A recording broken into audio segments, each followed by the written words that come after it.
నమస్తే నందేవి, welcome to story board. Hyderabad చుట్టూ డేంజర్ జోన్ ఏర్పడింది. సిటీ చుట్టుపక్కల ఉన్న ఫామ్ హౌస్లు, రిసార్టుల్లో తరచుగా డ్రగ్స్, రేవ్ పార్టీలు వెలుగు చూస్తున్నాయి. ఇప్పుడు మంగ్లీ బర్త్డే పార్టీ రచ్చతో మరోసారి ఈ చర్చ తెరపైకొచ్చింది. వీటికి తోడుగా సిటీలో పబ్ కల్చర్ ఉండనే ఉంది. నగరం నిద్రపోతున్న వేళ జరిగే కార్యకలాపాలపై ప్రభుత్వం సీరియస్ గా దృష్టి పెట్టాల్సిన అవసరం కనిపిస్తోంది. నవాబుల నగరంగా, లేక్ సిటీగా, ఐటీ సిటీగా పేరు తెచ్చుకుంది హైదరాబాద్. కానీ కొన్నాళ్లుగా హైదరాబాద్ ప్రతిష్ట మసకబారే సంఘటనలు చోటు చేసుకుంటున్నాయి. మరీ ముఖ్యంగా సిటీ చుట్టుపక్కల ఉన్న రిసార్ట్లు, ఫామ్ హౌస్ల మాటున పార్టీల పేరుతో అసాంఘిక కార్యకలాపాలు జరుగుతున్నాయి. మంగ్లీ బర్త్డే పార్టీలో పోలీసుల తనిఖీల్లో విదేశీ మద్యం వెలుగు చూడటం, ఒకరు గంజాయి వాడినట్టుగా తేలడం ఇప్పుడు కలకలం రేపుతోంది. Hyderabad metro city. ఇక్కడ పార్టీ కల్చర్ చాలా మామూలు విషయం. నార్మల్ పార్టీలతో ఎవరికీ నష్టం లేదు. అది పెద్ద ఇష్యూ కూడా కాదు. కానీ పార్టీ కల్చర్ మరీ ఇంత శృతిమించి డ్రగ్ పార్టీలు, రేవు పార్టీల స్థాయికి చేరటమే సమస్యగా మారింది. ఇందుకోసం సిటీ చుట్టూ ఉన్న ఫామ్ హౌస్లు, రిసార్టుల్ని వాడుకోవటం కొత్త ట్రెండ్గా మారింది. వీఐపీల దగ్గర నుంచి కాస్త డబ్బున్న వారి దాకా అందరూ ప్రతి చిన్న సందర్భాన్ని సెలబ్రేట్ చేసుకోవటానికి పార్టీలే మార్గమని భావిస్తున్నారు. అంతవరకు ఓకే. కానీ ఈ పార్టీల పేరుతో జరుగుతున్న తంతే నగరం నిద్రపోతున్న వేళ అందరినీ ఉలిక్కిపడేలా చేస్తోంది. చేవెళ్ల దగ్గరలోని త్రిపుర రిసార్ట్లో సింగర్ మంగ్లీ బర్త్డే పార్టీని కూడా అందరూ మామూలు పార్టీ అనుకున్నారు.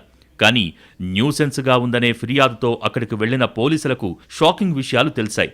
విదేశీ మద్యం బాటిల్స్తో పాటు గంజాయి కూడా వాడుతున్నట్టు అనుమానించిన పోలీసులు కొందరికి డ్రగ్ టెస్టులు చేశారు. ఒకరికి పాజిటివ్ రావడంతో అది బర్త్డే పార్టీ కాదు, డ్రగ్స్ పార్టీ అని తేలిపోయింది. సాధారణ బర్త్డే పార్టీలో విదేశీ మద్యం, గంజాయి వాడాల్సిన అవసరమేంటని పోలీసులు ప్రశ్నించారు. చట్టాన్ని ఉల్లంఘిస్తే ఎంతటి వారికైనా లాఠీలు ఉపయోగించి బుద్ధి చెప్పాల్సి ఉంటుందని కూడా హెచ్చరించారు. ఊరికే పార్టీ చేసుకుంటే ఏముంటుంది, కాస్త కిక్ కావాలంటే డ్రగ్స్ ఉండాల్సిందే అనుకుంటున్నారు. అలా పార్టీలు కాస్త డ్రగ్ పార్టీలవుతున్నాయి. దేశీ లిక్కర్ వాడితే ప్రత్యేకత ఏముందని ఫారెన్ లిక్కర్కు ఓటేస్తున్నారు. కానీ ఎక్సైజ్ శాఖ పర్మిషన్ మాత్రం తీసుకోవటం లేదు. దీంతో కేసులు బుక్ అవుతున్నాయి. పార్టీ కిక్కు మరీ ఎక్కువైతే ఏం జరుగుతుందో ఎవరూ చెప్పలేని పరిస్థితి. పైగా పార్టీలో పురుషులు, స్త్రీలు కలిసి డ్యాన్సులు చేయటం, ఎంజాయ్ చేయటం ఫ్యాషన్గా మారింది. ఇలాంటి పార్టీలే శృతిమించి నేరాలు, ఘోరాలకు దారితీసిన ఘటనలు కూడా గతంలో జరిగాయి. అప్పుడు కూడా పోలీసులు కేసులు పెట్టారు. ఎప్పటికప్పుడు కేసులైతే బుక్ అవుతున్నాయి. కానీ ఈ బ్యాడ్ పార్టీలకు మాత్రం ఫుల్ స్టాప్ పెట్టలేకపోతున్నారు. ఔటర్ రింగ్ రోడ్డున ఆనుకుని ఉన్న ఫామ్ హౌస్లు, రిసార్టులు అసాంఘిక కార్యకలాపాలకు అడ్డాగా మారుతున్నాయి. ఇక్కడైతే ఎవరూ పెద్దగా పట్టించుకోరనే అంచనాతో ఉంటున్నారు. అలాగే కాసుల కక్కుర్తితో సిటీకి దూరంగా ఉన్న రిసార్టులు, ఫామ్ హౌస్ల మేనేజర్లు కూడా ఇలాంటి పార్టీలకు సహకరిస్తున్నారు. ఏదోలా బిజినెస్ జరుగుతోంది కదా అనే ఆలోచనలో వారుంటున్నారు. ఇలా ఒకరి అవసరం, మరొకరి వ్యాపారం కలిసి ఉభయ కుశలోపరిగా బ్యాడ్ పార్టీ కల్చర్ రోజురోజుకి విస్తరిస్తోంది. ఈ పార్టీల టైమింగ్స్ని బట్టి కూడా అవే పార్టీలో ఇట్టే చెప్పేయచ్చనే వాదన కూడా ఉంది. సాయంత్రం 6 దాటితే ఓ మాదిరి పార్టీలు, రాత్రి 8 తర్వాత లిక్కర్ పార్టీలు, రాత్రి 10 దాటితే డ్రగ్స్ పార్టీలని ఫిక్స్ అయిపోవచ్చని చెబుతున్నారు. అలాగే మిడ్ నైట్ పార్టీ అన్నారంటే ఖచ్చితంగా రేవు పార్టీ అని ఊహించుకోవచ్చంటున్నారు. ఏదో సందర్భాన్ని పురస్కరించుకుని ఇచ్చే పార్టీలు కొన్నే. కానీ మనీ కలెక్ట్ చేసి, ప్లాన్ చేసి మరీ ఏర్పాటయ్యే పార్టీలకు లెక్కే లేదు. ఇలా సిటీ చుట్టుపక్కల ప్రాంతాల్లో జరుగుతున్న బ్యాడ్ పార్టీలు అసాంఘిక కార్యకలాపాలకు ఊతమిస్తున్నాయి.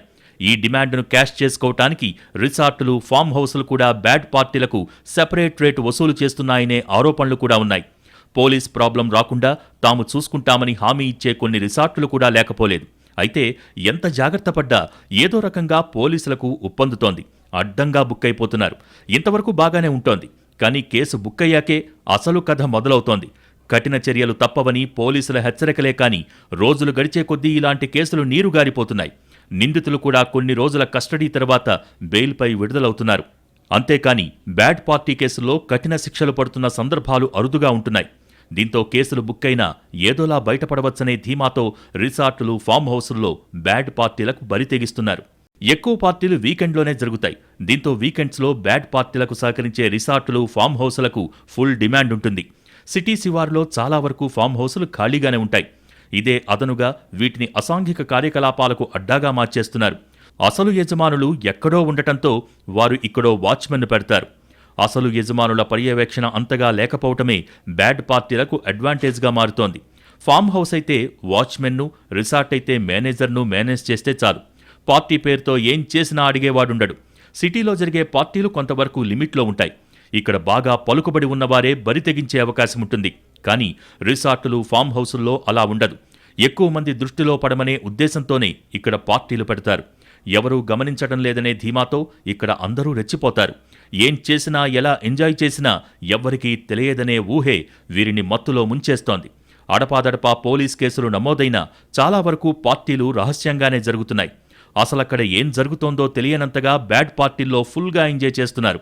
అదేమంటే వీకంతా పడ్డ స్ట్రెస్కు ఇలాంటి పార్టీలే రిలీఫ్ ఇస్తాయని కూడా కొందరు నిస్సిగ్గుగా చెప్తున్నారు.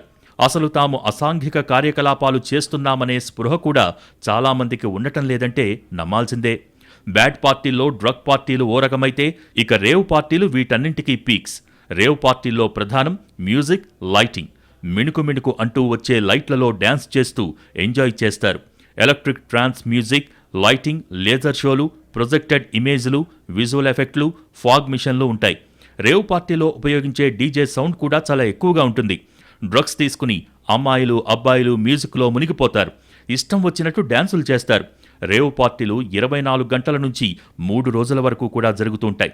వీళ్లు పార్టీ చేసుకోవాలని అనుకున్నప్పటి నుంచి కోడ్ లాంగ్వేజ్లోనే మాట్లాడుకుంటారు. పోలీసులకు అనుమానం రాని ప్రదేశాలను ఎంపిక చేసుకుంటారు. ఫుడ్, కూల్ డ్రింక్స్, ఆల్కహాల్, సిగరెట్లు కాకుండా cocaine, hashish, charas, LSD, mephedrone, ecstasy లాంటి డ్రగ్స్ కూడా ఉంటాయి. కొన్ని రేవ్ పార్టీల్లో సెక్స్ కోసం రూమ్స్ కూడా ఉంటాయని చెబుతారు. రేవ్ పార్టీలను చాలా రహస్యంగా ఉంచుతారు. మాదక ద్రవ్యాలు తీసుకునేవారికి, విక్రయించేవారికి చాలా సేఫ్ ప్లేస్గా భావిస్తారు. వీకెండ్ విచ్చలవిడి సంస్కృతి పెరిగిపోతోంది. మందు, చిందుతో యువత రెచ్చిపోతోంది. రేవ్ పార్టీల పేరిట బ్యాడ్ కల్చర్ పంజా విసురుతోంది. భారీగా జీతాలందుకుంటూ వీకెండ్లో 2 రోజులు సరదాగా గడుపుదామనుకునే వారి సంఖ్య రోజురోజుకి ఎక్కువవుతోంది. మందేస్తూ, డ్రగ్స్ తీసుకుంటూ తమను తాము మర్చిపోయి అసలు ఏం చేస్తున్నారో తెలియని పరిస్థితుల్లో చాలామంది తమ జీవితాలను ఛిద్రం చేసుకుంటున్నారు. ఇదివరకు రేవ్ పార్టీ అంటే అబ్బో అది పెద్దోళ్లకు సంబంధించిన వ్యవహారం అనుకునేవారు. కానీ మారుతున్న కాలంతో పాటు జీవనశైలి కూడా మారుతోంది. ఏదో ఎంజాయ్ చేయాలనే ఆరాటం యువతను ఒక దగ్గర నిల్చోనివ్వటం లేదు. దానికి తగ్గట్టుగా పెద్ద జీతాలు వారిని కుదురుగా ఉండనివ్వటం లేదు. అందుకే మస్తీ, మజా అనుకుంటూ లేనిపోని సోకులతో రేవ్ పార్టీ కల్చర్కు అలవాటు పడుతున్నారు. రాత్రంతా మందేస్తూ, డ్రగ్స్ తీసుకుంటూ తమను తాము మర్చిపోయి లేజర్ లైట్ల వెలుతురులో చిందేయటమే రేవ్ పార్టీ. ఒక్క మాటలో సూటిగా చెప్పాలంటే మందు, విందు, పొందు ఒకే దగ్గర లభించే వేదిక. డీజే సౌండ్స్, అర్ధరాత్రి వరకు అర్ధనగ్నంగా కనిపించే అమ్మాయిలు, ఆ తర్వాత సోయి లేకుండా బట్టలు విప్పేయటం, అలా శృంగార కార్యకలాపాలకు సిద్ధమవుతారు. అయితే రేవ్ పార్టీలకు వచ్చే అమ్మాయిలు అన్నింటికీ సిద్ధపడే వస్తారు. హుక్కా, గంజాయ్, డ్రగ్స్ తీసుకున్నాక వాళ్ళు ఏం చేస్తున్నారో వారికే తెలీదు. సిటీ కల్చర్లో భాగంగా మొదలైన పార్టీ కల్చర్ కాస్త డ్రగ్స్ పార్టీలు, రేవ్ పార్టీల స్థాయికి చేరి విచ్చలవిడితనానికి బాటలు పరుస్తోంది. సమాజంలో అన్ని వర్గాల వారికి ఈ బ్యాడ్ పార్టీ కల్చర్ పాకటం ఆందోళన కలిగిస్తోంది. ప్రభుత్వం ఇలాంటి పార్టీలపై సీరియస్గా దృష్టి పెట్టకపోతే భవిష్యత్తులో హైదరాబాద్ చుట్టూ ఈ పోకడలు కామన్గా మారే ప్రమాదం లేకపోలేదు. కొన్నాళ్లుగా పార్టీ కల్చర్ మీనింగే మారిపోయింది. మొన్నటిదాకా లిక్కర్ లేకుండా పార్టీ ఏంటి అనేవాళ్ళు. ఇప్పుడు పార్టీలో డ్రగ్స్ లేకపోతే అది పార్టీయే కాదంటున్నారు. సిటీ శివారైనా, సిటీలో అయినా పార్టీకి ఏ పేరైనా పెట్టుకో, డ్రగ్స్ మాత్రం మస్ట్ అనేలా పరిస్థితులు దిగజారాయి. హైదరాబాద్లో అంచెలంచెలుగా విస్తరిస్తున్న సాఫ్ట్వేర్ ఇండస్ట్రీ డ్రగ్స్ మాఫియాకు ఆకర్షణీయంగా మారిపోయింది. చిన్న వయసులో పెద్ద జీతాలు తెచ్చుకుంటున్న యూత్ వీకెండ్ పార్టీల పేరుతో తప్పుదోవ పడుతున్నారు. మొన్నటి వరకు విద్యార్థులుగా ఉన్న వారికి ఉన్నట్టుండి లక్షల రూపాయల జీతాలు రావటంతో చాలామంది డ్రగ్స్కు ఎడిక్ట్ అవుతున్నారు. సాఫ్ట్వేర్ ఉద్యోగులు ఎవరైనా సరే వీకెండ్ పార్టీలకు వెళ్లాల్సిందే అన్న అనధికారిక రూల్ ఒకటి నడుస్తోంది. అలా వీకెండ్ పార్టీలకు వెళ్లిన వాళ్లు చిన్నగా డ్రగ్స్కు అలవాటు పడుతున్నారు. డ్రగ్స్ కిక్ తలకెక్కిన తర్వాత అది వీకెండ్ పార్టీలకే పరిమితం కావటం లేదు. ఏకంగా ఇళ్లకు తెచ్చుకుని రోజూ తీసుకోవాల్సిన పరిస్థితి వస్తోంది. కొంతమంది అయితే ఏకంగా ఆఫీసులో కూడా డ్రగ్స్ బ్రేక్ తీసుకుంటున్నారనే విషయాలు విస్మయం కలిగిస్తున్నాయి. హైదరాబాదులో పెరుగుతున్న నైట్ లైఫ్ కల్చర్ కూడా డ్రగ్స్ వ్యాప్తికి అనుకూలంగా మారింది. తెలుగు రాష్ట్రాల నుంచి పెద్ద సంఖ్యలో ఉద్యోగాల కోసం హైదరాబాద్ వస్తున్న యువత డ్రగ్స్ మాఫియాకు ఈజీ టార్గెట్ అవుతున్నారు. కుదిరితే డ్రగ్స్ అలవాటు చేయటం, లేకపోతే డ్రగ్స్ నెట్వర్క్లో భాగం చేయటమే పనిగా డ్రగ్స్ మాఫియా కోరలు చాస్తోంది. ఆల్కహాల్, సిగరెట్ల వల్ల వచ్చే కిక్కు కంటే మాదక ద్రవ్యాల మందుల వల్ల మత్తు వస్తుండటంతో దానికోసం అందరూ అడ్డదారులు తొక్కుతున్నా గంజాయి విక్రేతలు తమ బ్రోకర్ల ద్వారా మొదటగా వలవేస్తోంది విద్యార్థులకే. ఆల్కహాల్ తీసుకుంటే బ్రీత్ ఎనలైజర్లో పోలీసులకు దొరికిపోతారు. గంజాయి తీసుకుంటే అటువంటి భయం ఉండకపోవటంతో ఈ మత్తుకు బానిసలవుతున్నట్టు తెలుస్తోంది. ఆల్కహాల్కు ఖర్చు కూడా ఎక్కువే. అదే డ్రగ్స్ అయితే 100 రూపాయలు ఇస్తే చాలు 10 సిగరెట్లలో కూర్చుకునేంత లభించడంతో గంజాయి పట్ల యువత ఎక్కువగా ఆకర్షితులవుతున్నారు. మెట్రో నగరాల్లో కొన్ని విద్యాసంస్థల ఆవరణలు అక్రమ కార్యకలాపాలకు అడ్డాగా మారుతున్నాయి. డ్రగ్స్ దందాలో చాలాసార్లు కింది స్థాయి నేరగాళ్లే పట్టుబడుతున్నారు. వీళ్లు కేవలం డ్రగ్స్ సప్లయర్స్ మాత్రమే, కానీ వీరికి డ్రగ్స్ సరఫరా చేసే గ్యాంగ్ వేరే ఉంటుంది. ఇలాంటి గ్యాంగుల్ని నియంత్రించే కింగ్ పిన్ ఎవరో ఎవరికీ తెలిసే అవకాశం ఉండదు. ఇంటర్నెట్ కాల్స్ ద్వారా మొత్తం దందా నడుస్తోంది. ఇటీవల హైదరాబాద్ పోలీసులు ఛేదించిన డ్రగ్స్ కేసులో ఇలాంటి ఆశ్చర్యకరమైన విషయాలు ఎన్నో వెలుగు చూశాయి.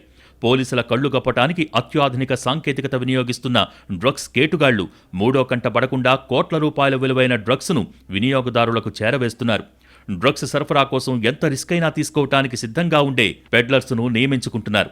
వీరికి భారీ మొత్తంలో డబ్బు ఆశ చూపి పని చక్కబెట్టుకుంటున్నారు.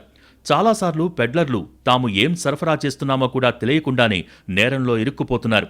కుటుంబ అవసరాలు, బాగా డబ్బు సంపాదించాలి అనే అత్యాశ కారణంగా చాలామంది పెడ్లర్స్ డ్రగ్స్ విషవలయంలో చిక్కుకుంటున్నారు. డ్రగ్స్ మొదటిగా పబ్బుల్లో మొదలయ్యాయి.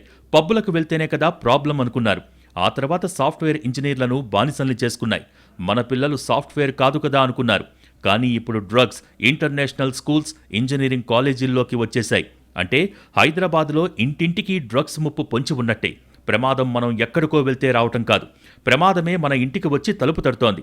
ఊరికే తలుపు తట్టి వెళ్లిపోవటం కాదు, తలుపు తీసి తీరాలని బలవంతం చేస్తోంది. పబ్బుల్లోంచి నట్టింట్లోకి నడిచొచ్చిన డ్రగ్స్ భావితరాల భవిష్యత్తుతో ఆడుకుంటున్నాయి. హైదరాబాద్లో వీకెండ్స్లో డ్రగ్స్కు విపరీతమైన డిమాండ్ ఉంటోంది. పబ్బులు, ఫామ్ హౌసులు, రిసార్టుల్లో వీకెండ్స్లో రాత్రంతా జరిగే పార్టీలు, కార్యక్రమాల్లో డ్రగ్స్ వినియోగం బాగా పెరిగింది. పెడ్లర్లు తెలిసిన వారి ద్వారా ఆర్డర్స్ తీసుకుని డ్రగ్స్ సరఫరా చేస్తూ ఉంటారు. వీటిని వినియోగించే వారిలో వీఐపీలు, సినీ, ఇతర రంగాల ప్రముఖులు, వారి పిల్లలు, సాఫ్ట్వేర్ ఉద్యోగులు ఎక్కువగా ఉంటున్నట్టు పోలీసు వర్గాలు చెబుతున్నాయి. ఇక గంజాయి, హ్యాష్ ఆయిల్ వంటి వాటిని చిన్న స్థాయి ఉద్యోగులు, విద్యార్థుల వంటి వారు వాడుతున్నట్టు వివరిస్తున్నాయి. రాష్ట్రంలో ఎప్పుడైనా నిఘా పెరిగితే యువత గోవా వంటి చోట్లకు వెళ్లి డ్రగ్స్ కొనుక్కుని తెచ్చుకుంటున్నారు. ఒకప్పుడు హైదరాబాద్ శివారు ప్రాంతాలకే పరిమితమైన డ్రగ్స్ ఇప్పుడు నగరం మధ్యలోకొచ్చేశాయి. హైదరాబాద్ యువతలో కూడా డ్రగ్స్ వాడకం క్రమంగా పెరుగుతోందని గణాంకాలు చెబుతున్నాయి. ఎంతో భవిష్యత్తు ఉన్న యువత ప్రమాదకరమైన డ్రగ్స్ వలలో చిక్కుకుని విలవిల్లాడటం ఎవరికీ మంచిది కాదని విశ్లేషకులు మొత్తుకుంటున్నారు. ప్రభుత్వాలు ఎప్పటికైనా కళ్లు తెరవకపోతే యువతరం గమ్మత్తుగా చిత్తవుతుందని హెచ్చరిస్తున్నారు. కొంతకాలం పాటు డ్రగ్స్పై ఉక్కుపాదం మోపిన సర్కార్ ఇటీవల సీరియస్నెస్ కాస్త తగ్గించింది. ఇదే అదనుగా డ్రగ్స్ మాఫియా మళ్లీ వెర్రితలలు వేస్తోంది. జరిగిపోయాక మనం ఏం చేయలేం కాబట్టి ముందే కొంచెం జాగ్రత్తలు తీసుకొని, జస్ట్ డ్రగ్స్ దొరికినాయి, నలుగురు మనుషులు వస్తారు, కొన్ని చెక్లు జరుగుతాయి, ఒక 10 మందిని పిలుస్తారు, ఎంక్వైరీ చేస్తారు, దట్స్ ఆల్, ఎవ్రీథింగ్ ఓవర్. అలా కాకుండా చేతులు దులుపుకోకుండా కొంచెం జాగ్రత్తలు, ఎంజాయ్ చేయొద్దు అని ఎవ్వరు అంటలేదు. అఫ్ కోర్స్ ఆ పబ్ కల్చర్లో ఏం ఆనందం ఉందో children people are enjoying, but there must be a limit. Hyderabad drugs మత్తులో జోగుతోంది. కొకైన్, హెరాయిన్, గంజాయి వంటి మత్తు మందుల వాడకం గత 10 ఏళ్లలో 5 పెరిగినట్టు తేలింది. నగరంలో స్కూలు పిల్లలు కూడా డ్రగ్స్ బానిసలే అన్న భయంకరమైన నిజం ఎవ్వరినీ మనశ్శాంతిగా ఉండనివ్వటం లేదు. ఇంజనీరింగ్ స్టూడెంట్స్ నుంచి ఇంట్లో పిల్లల వరకు అందరినీ జాగ్రత్తగా కనిపెట్టుకోవాల్సిన దుస్థితి వచ్చింది. సంపన్నుల పిల్లల నుంచి సామాన్యుల పుత్రరత్నాల వరకు ఎవరూ డ్రగ్స్ వలలో పడరనే గ్యారంటీ లేకుండా పోయింది. ఫలానా చోట డ్రగ్స్ పట్టుకున్నారు, ఎవరో డ్రగ్స్కు బానిసయ్యారు అని మనం న్యూస్ చదువుతున్నాం. కానీ మన ఇంట్లో ఎంతమంది డ్రగ్స్ బాధితులు ఉన్నారో మాత్రం మనకు తెలియదు. హైదరాబాద్లో ప్రతి ఇంట్లో పరిస్థితి ఇదే. డ్రగ్స్ భూతం కారణంగా ఇంట్లో వాళ్లను కూడా అనుమానించాల్సిన పరిస్థితి తరుముకొచ్చింది. పిల్లల దగ్గర నుంచి పెద్దవాళ్ల వరకు అందరూ డ్రగ్స్కు ఎడిక్ట్ అయిపోతున్నారు. పరిస్థితి ఇలాగే కొనసాగితే కొన్నాళ్లకు హైదరాబాద్ సందుకో డీ అడిక్షన్ సెంటర్ కనిపించినా ఆశ్చర్యపోనక్కర్లేదు. విద్యార్థులు డ్రగ్స్ మత్తులో కూరుకుపోకుండా సమాజమే కాచుకోవాలి. డ్రగ్స్ని అరికట్టే బాధ్యత కేవలం ప్రభుత్వంతో పాటు పౌరులందరిపైనా ఉందని గుర్తుంచుకోవాలి. యువత మత్తు వలయంలో కూరుకుపోతోంది. సరదాగా సిగరెట్లు, మద్యంతో మొదలైన వ్యసనం మాదక ద్రవ్యాలకు విస్తరిస్తోంది.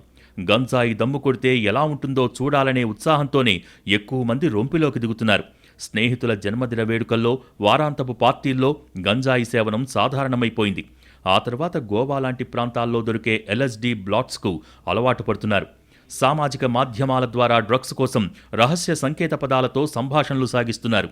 తల్లిదండ్రులు తమ పిల్లల్లో తొలి దశలో వ్యసనాన్ని గుర్తించి కౌన్సిలింగ్ ఇప్పిస్తే సత్ఫలితాలు ఉంటాయని నిపుణులు చెబుతున్నారు. కలిసికట్టుగా డ్రగ్స్ భూతానికి అడ్డుకట్ట వేయకపోతే అది మహమ్మారిగా మారి రాబోయే తరాల్ని కబళించే ప్రమాదముంది. ఇక పార్టీ కల్చర్ విషయంలో పబ్బులకు ముందు పబ్బులకు తర్వాత అని ఖచ్చితంగా చెప్పుకోవాలి. పబ్స్ వచ్చాకే పార్టీలు కూడా గబ్బు పట్టిపోయాయి. పబ్ కల్చర్కు అలవాటు పడ్డవాళ్ళు బయట కూడా అలాంటి వాతావరణాన్ని క్రియేట్ చేసుకుని మరీ ఎంజాయ్ చేస్తున్నారు. ఆ ఎంజాయ్మెంటే శృతి మించి వారిని అన్ని గీతలు దాటేలా చేస్తోంది. హైదరాబాద్లో పబ్ సంస్కృతి జడలు విప్పుతోంది. యువతలో విషబీజాలు నాటుతోంది. రేవు పార్టీల పేరుతో రెక్కలు తొడుగుతోంది. నిబంధనలకు నీళ్లొదిలి తెల్లవార్లు బార్లా తెరుచుకుంటున్నాయి. కొన్ని పబ్బుల్లో చాప కింద నీరులా డ్రగ్స్ దందా కొనసాగుతున్నట్టు తరచూ ఆరోపణలు వెల్లువెత్తుతూనే ఉన్నాయి. పబ్బుల్లో యథేచ్ఛగా నిబంధనల్ని ఉల్లంఘిస్తున్నా అబ్కారీ శాఖ ఎలాంటి చర్యలు తీసుకోవటం లేదనే ఆరోపణలు సైతం ఉన్నాయి. గ్రేటర్ పరిధిలో 100కు పైగా పబ్బులున్నాయి. అన్ని బార్ అండ్ రెస్టారెంట్లకు అనుమతిచ్చినట్టుగానే ఎక్సైజ్ శాఖ పబ్బులకు సైతం లైసెన్సులిచ్చింది.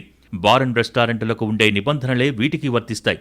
గ్రేటర్ పరిధిలో అర్ధరాత్రి 12 గంటల వరకు, వీకెండ్స్లో మాత్రం అర్ధరాత్రి 1 గంట వరకు అనుమతి ఇస్తారు. కానీ కొన్ని పబ్బులు నిబంధనలు ఉల్లంఘించి తెల్లవారుజాం వరకు కొనసాగుతున్నాయి. సిటీలో డ్రగ్స్ ఈ స్థాయిలో దొరకటానికి మూలం పబ్స్. హైదరాబాదులో ఉన్న పబ్స్ కారణంగానే డ్రగ్స్ ఈ స్థాయిలో సిటీలో ప్రవేశించాయి. సిటీలో డ్రగ్స్ మల్టీనేషనల్ కంపెనీలు, రియల్ ఎస్టేట్ వ్యాపారులు, ఇతర పెద్దలు, సినీ రంగ ప్రముఖులకు, ఆఖరికి ముక్కుపచ్చలారని పిల్లల వరకు చేరిపోవటానికి మూల కారణం సిటీలో ఉన్న పబ్లే. ఈ విషయాన్ని ఎన్టీవీ చాలా ఏళ్లుగా చెప్తూనే ఉంది. సిటీలో పబ్లన్నీ విచ్చలవిడి డ్రగ్స్ వాడకానికి కేర్ ఆఫ్ అడ్రస్లుగా మారాయని గగ్గోలు పెడుతూనే ఉంది. అయినా సరే అధికారులు వాటిని చెవులకెక్కించుకోకపోవడంతో ఇప్పుడు ఆ డ్రగ్ పెడ్లర్స్ ఆఖరికి డబ్బుల కోసం చిన్నారుల జీవితాలను కూడా బలి చేస్తున్నారు. బడాబాబులు, సంపన్నులు, యూత్కే కాదు, సినీ ఇండస్ట్రీకి డ్రగ్స్ పరిచయం చేసే కేర్ ఆఫ్ అడ్రస్ కూడా పబ్లే. ఇదేదో ఒకరిద్దరు హీరోల గురించో లేదా 1000 మంది పిల్లలకో సంబంధించిన విషయం కాదు. ఆ మధ్య ఒక డ్రగ్స్ సప్లయర్ దగ్గర బయటపడ్డ సమాచారం వణికించే స్థాయిలో ఉంది. ఒక్క సప్లయర్కే 1300 మంది స్కూల్ పిల్లలు కస్టమర్లుగా ఉన్నారంటే ఇక ఇలాంటి వాళ్లు సిటీలో ఎంతమందున్నారు? ఇంకెంతమంది స్కూల్ పిల్లలు కస్టమర్లుగా ఉన్నారో అని తలుచుకుంటేనే భయమేస్తోంది. హైదరాబాదులో దశాబ్దాలుగా డ్రగ్ మాఫియా ఉనికి బయటపడుతూనే ఉంది. వైన్ షాపులు కూడా గుడికి బడికి 1/2 కిలోమీటర్ దూరంలో ఉండాలన్న నిబంధనలు ఉన్నచోట ఎక్కడో విదేశాల్లో తయారయ్యే డ్రగ్స్ మన సిటీల్లో ఇంటర్నేషనల్ స్కూల్లో చదివే పిల్లల జేబుల్లో అంత గుట్టుగా ఎలా వచ్చేస్తున్నాయంటే పరిస్థితి ఎంత దారుణంగా ఉందో అర్థమవుతోంది. డ్రగ్స్ భూతాన్ని ఎవరో కొందరి సమస్యలా కాకుండా ఓ సామాజిక రుగ్మతలా చూడాలి. డ్రగ్స్ను అడ్డుకోవటం, అరికట్టడం ప్రతి ఒక్కరి బాధ్యత అనుకోవాలి. ప్రతి ఒక్కరిలో చైతన్యం ఉన్నప్పుడే హైదరాబాద్ను డ్రగ్స్ బార్ నుంచి కాపాడుకోగలం. మత్తు పదార్థాలను అడ్డుకోవటం ప్రతి ఒక్కరూ తమ బాధ్యతగా గుర్తెరిగినప్పుడే హైదరాబాద్ను డ్రగ్స్ ఫ్రీ సిటీగా మార్చగలం. అప్పుడే డ్రగ్స్ రహిత రాష్ట్రం కూడా సాకారమవుతుంది. డ్రగ్స్ గురించి మీడియా చేసే హడావిడి ప్రచారం కోసమో ప్రకటనల కోసమో కాదు. ఇది హంగామా కాదు. ఇది తమ బాధ్యతగా మీడియా చేస్తున్న ప్రయత్నం. దీన్ని అందరూ గుర్తించాలి. అంతర్జాతీయ స్థాయికి ఎదుగుతున్న నగరంలో వినోద మార్గాలుండాలి. హోటల్స్, రెస్టారెంట్లు అత్యున్నత ప్రమాణాలతో ఉండాలి. అంతేకాని పబ్బుల పేరుతో డ్రగ్స్ దందా నడిపిస్తామంటే మన గొయ్యి మనం తవ్వుకున్నట్టే. పబ్బుకు లైసెన్స్ ఇవ్వడమంటే యువత భవిష్యత్తుకు నీళ్లొదులుకోవటమేనని ప్రభుత్వాలు ఎప్పటికైనా గుర్తించాలి. పెరుగుతున్న మిడ్ నైట్ కల్చర్ డ్రగ్స్ వినియోగానికి అనువుగా ఉంటోంది. అందరూ పడుకున్నాకే అసలు దందా షురూ అవుతోంది. పగలంతా స్లీపర్ సెల్స్గా ఉండే డ్రగ్స్ పెడ్లర్స్ రాత్రి కాగానే కలుగులోంచి ఎలుకల్లా బయటకొస్తున్నారు. పబ్బుల దగ్గర కాపు కాసి యువతకు డ్రగ్స్ ఎరవేస్తున్నారు. పగలు ఇంటర్నేషనల్ స్కూల్స్, ఇంజనీరింగ్ కాలేజీల దగ్గర ప్రోమోలు వదలటం, రాత్రికి పబ్బుల్లో సినిమా చూపించటం అలవాటుగా మారింది. ఈ సంగతి తెలియని యువత పైపై మెరుగులకు మోసపోయి డ్రగ్స్ ఉచ్చులో చిక్కుకుంటున్నారు. హైదరాబాద్లో పెరిగిపోతున్న పబ్ కల్చర్ డ్రగ్స్ మాఫియాకు ఆలంబనగా మారింది. విపరీతంగా పెరిగిపోయిన పబ్బులు కస్టమర్లను ఆకర్షించటానికి అడ్డదారులు తొక్కుతున్నాయి. నిర్దేశించిన సమయం కంటే ఎక్కువసేపు పబ్ తెరిచి ఉండటం కామన్ అయిపోవడంతో చాలా పబ్బులు డ్రగ్స్ పార్టీలు మొదలుపెట్టాయి. పబ్బుకు వచ్చే కస్టమర్లకు డ్రగ్స్ పార్టీల పేరుతో ధమాకా ఆఫర్లిస్తున్నాయి. ఏకంగా పబ్బులే స్వయంగా డ్రగ్స్ పార్టీలు ఇవ్వటంతో అసలు డ్రగ్స్ అంటే ఏంటో తెలియని చాలా మంది కస్టమర్లు కూడా డ్రగ్ ఎడిక్టులుగా మారుతున్నారు. చాలా పబ్బుల్లో కొన్ని రోజుల్లో వెళ్తే ఇచ్చే ప్రతి డ్రింకులోనూ డ్రగ్స్ కలిపే ఉంటాయనే వాదన ఉంది. ఈ సంగతి నిజమేనని చాలాసార్లు టాస్క్ ఫోర్స్ దాడుల్లో కూడా తేలింది. అయితే ఎప్పటికప్పుడు పైనుంచి వస్తున్న ఒత్తిళ్లతో పబ్బుల్ని తాత్కాలికంగా కొన్ని రోజులు మూసేయటం, మళ్లీ తెరవటం సాధారణ వ్యవహారంగా మారిపోయింది. దీంతో పబ్బులు కూడా డ్రగ్స్ పార్టీల్లో దొరికినా ఏమీ కాదనే నిర్ణయానికి వచ్చేశాయి. అధికారులకు పబ్లిక్గా దొరికిన తర్వాత కూడా ఎలాంటి చర్యలు లేకపోవడంతో ఇక పబ్బుల అరాచకాలకు అడ్డు అదుపు లేకుండా పోయింది. ఒక పార్టీలని, డ్రగ్స్ అని ఇన్ని రకాలుగా పబ్బుల మాటున ఏం జరుగుతున్నాయో కూడా అర్థం కాకుండా బాయ్ ఫ్రెండ్, గర్ల్ ఫ్రెండ్ వెళ్తున్నారా, గ్రూప్ ఆఫ్ పీపుల్ వెళ్తున్నారా, పెద్దవాళ్ళు వెళ్తున్నారా, ఫ్యామిలీస్ వెళ్తున్నాయా, విఐపీస్ వెళ్తున్నారా, సెలబ్రిటీస్ వెళ్తున్నారా, అసలు అందరూ పబ్లికే వెళ్తున్నారు. ఎందుకు? ఏం జరుగుతుంది అక్కడ? జరగాల్సినవి జరుగుతున్నాయా, జరగకూడనివి జరుగుతుందా అర్థం కావట్లేదు. పబ్బుల మబ్బుల్లో ఆ మసక మసక చీకట్లలో జరిగే బాగోతాలేవి ప్రపంచానికి తెలియవు. ఏదో క్రైమ్ జరిగినప్పుడు తప్ప, నేరాలు జరిగిన సందర్భాలలో తప్ప పబ్బుల్లో నిత్యం జరిగే అంశాలు బయటికి రావు. కట్టుబాట్లను కూలదోసి ఓ కొత్త లోకాన్ని చూపించే క్రేజీ స్పాట్లుగా పబ్బులు మారుతున్నాయి. అందుకే యూత్ పబ్బుల వెంట విచ్చలవిడిగా పడుతున్నారు. వీకెండ్లో ఎంజాయ్ చేయడానికి వీకంతా ఎదురు చూస్తున్నారు. సెలవొస్తే చాలు ఒళ్ళు మరిచి పబ్బుల్లో జీవితాల్ని తాకట్టు పెడుతున్నారు. వీకెండ్ రిఫ్రెష్మెంట్ కోసం చిన్నగా మొదలుపెట్టే పబ్ రష్ మెల్లగా కాక్టైల్స్, ఆపై హెవీ ఆల్కహాల్కు అలవాటు పడేలా చేస్తోంది. ఆమత్తు చాలక డ్రగ్స్ వాడేందుకు కూడా పురిగొల్పుతోంది. తా చెడ్డ కోతి వనమంతా చెరిచిందనే సామెత పబ్బులకు బాగా వర్తిస్తుంది. ఇళ్ల మధ్యకొచ్చేసిన పబ్బులు ఆడుకునే పిల్లల్ని కూడా ఆకర్షిస్తున్నాయి. మొత్తం మీద సిటీలో పబ్బులు అలవాటు చేస్తున్న డ్రగ్ పార్టీలు సిటీ శివార్లలో ఫామ్ హౌసులు, రిసార్టులకు వెళ్లేసరికి మరింత పేట్రేగిపోయి రేవు పార్టీలుగా రూపాంతరం చెందుతున్నాయి. ఇలా డ్రగ్స్ పార్టీలు, రేవు పార్టీలు హైదరాబాద్ను కమ్మేస్తున్నాయి. ఒకవైపు హైదరాబాద్కు గ్లోబల్ సిటీ ఇమేజ్ కోసం ప్రభుత్వం ప్రయత్నిస్తుంటే, మరోవైపు ఈ బ్యాడ్ పార్టీ కల్చర్ సిటీ ఇమేజ్కు గండి కొట్టే అవకాశాలు కనిపిస్తున్నాయి. బ్యాడ్ పార్టీల విషయంలో జాగ్రత్త పడకపోతే మాత్రం ముప్పుని కొని తెచ్చుకున్నట్టే అవుతుంది. హైదరాబాద్ శివార్లను, సిటీని బ్యాడ్ పార్టీ ఫ్రీ జోన్గా చేయాల్సిన అవసరం ఎంతైనా ఉంది.